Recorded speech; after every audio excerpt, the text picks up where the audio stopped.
warahmatullahi wabarakatuh. Kembali lagi di channel Hendri Padang. Apa kabar sahabat semua dan sanak sadonyo serta dulur sadayana. Mudah-mudahan kita semua selalu dalam keadaan sehat walafiat dan selalu dilimpahkan rezeki dan umur yang barokah oleh Allah Subhanahu wa taala. Amin Allahumma amin. Baik sahabat semua, kembali lagi kita pada hari ini akan melakukan perjalanan keliling Ranah Minang di tahun 2025, yang mana pada trip hari ini kita mulai dari Kabupaten Padang, Pariaman, tepatnya di Lubuak Ipuah, dan lanjut kita masuk ke Kota Pariaman. Nanti kita akan melanjutkan perjalanan setelah Kota Pariaman menuju Gasan atau Kabupaten Padang Pariaman juga. Perjalanan ini menuju Gasan Gadang untuk berkunjung ke rumah salah satu saudara atau keluarga. Dan alhamdulillah pada pagi hari ini kondisi cuaca sangat cerah. Mudah-mudahan sampai di Gasan Kabupaten Padang Pariaman kondisi lalu lintas lancar dan tidak terjadi hujan. Baik sahabat semua dan sanak sadonyo, saksikan perjalanan kami hari ini sampai selesai. Mudah-mudahan bermanfaat dan terhibur. Dan sekali lagi mohon dukungannya untuk subscribe, like, serta komen.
Setelah keluar dari Lubuak Ipuah, kita sampai di jalan raya Pariaman Lubuak Alung, yaitu tepatnya menuju perbatasan antara Kota Pariaman dengan Kabupaten Padang Pariaman, tepatnya di Jembatan Kurai Taji. Dan setelah ini kita lanjut menuju Jalan Soekarno-Hatta atau jalan dua jalur Dan nanti sampai di simpang apa kita belok kanan menuju bypass, jalan bypass Kota Pariaman, dan lanjut nanti ke Naras atau Manggung, dan lanjut nanti ke Sungai Limau. Baik sahabat semua dan sanak sadonyo, saksikan perjalanan kami pada hari ini sampai selesai. Mudah-mudahan bermanfaat.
Setelah kita melewati jalan bypass Kota Pariaman, kita telah sampai di perbatasan Kota Pariaman dan Kabupaten Padang Pariaman, tepatnya di Padang Birik.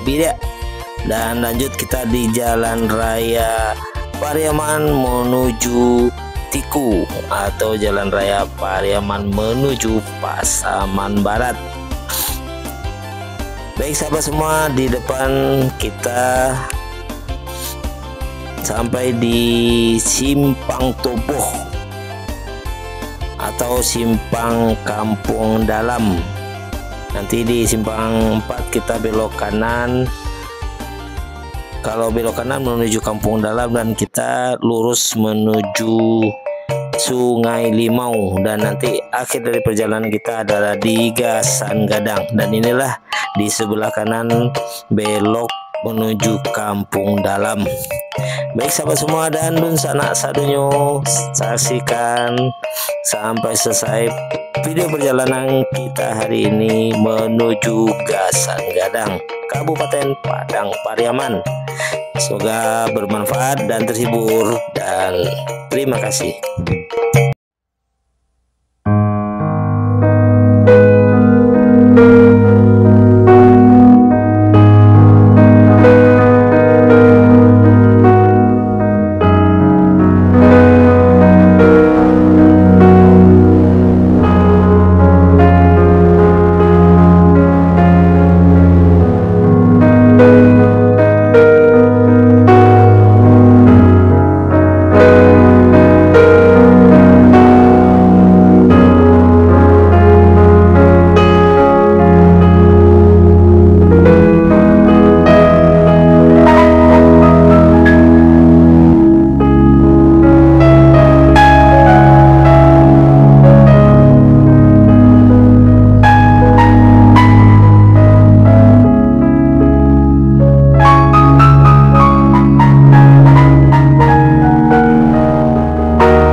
Inilah jalan raya Pariaman menuju Lubuk Basung dengan kondisi jalan yang sangat bagus dan mulus dan kondisi lalu lintas yang sangat lancar, sehingga kita melakukan perjalanan keliling Ranah Minang dengan nyaman dan aman. Baik sahabat semua dan dun sanak sadonyo, saksikan perjalanan kami hari ini sampai selesai.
kita telah sampai di pasar Gasan. Nah, itu di depan. Setelah jembatan Gasan kita belok karena menuju Gasan Gadang, merupakan akhir dari perjalanan kita keliling Ranah Minang hari ini sampai selesai.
Baik sahabat, kita telah belok kanan setelah dari jembatan Gasan menuju Gasan Gadang, dan terlihat kondisi jalan yang basah. Mungkin tadi malam Gasan Gadang ini atau Kabupaten Padang Pariaman dan sekitarnya ini diguyur hujan. Baik sahabat semua dan dun sanak sadonyo, demikianlah akhir perjalanan kami hari ini keliling Ranah Minang dari Kabupaten Pariaman, tepatnya di Lubuak Ipuah menuju Kota Pariaman, dan lanjut berakhir di Kabupaten Padang Pariaman, tepatnya di Kanagariang Gasan, Kecamatan Gasan Gadang. Baik sahabat semua dan dusana sadonyo, terima kasih telah menonton video ini sampai selesai, mudah-mudahan bermanfaat. Dan akhir kata kami ucapkan wabillahi taufiq wal hidayah. Assalamualaikum warahmatullahi wabarakatuh.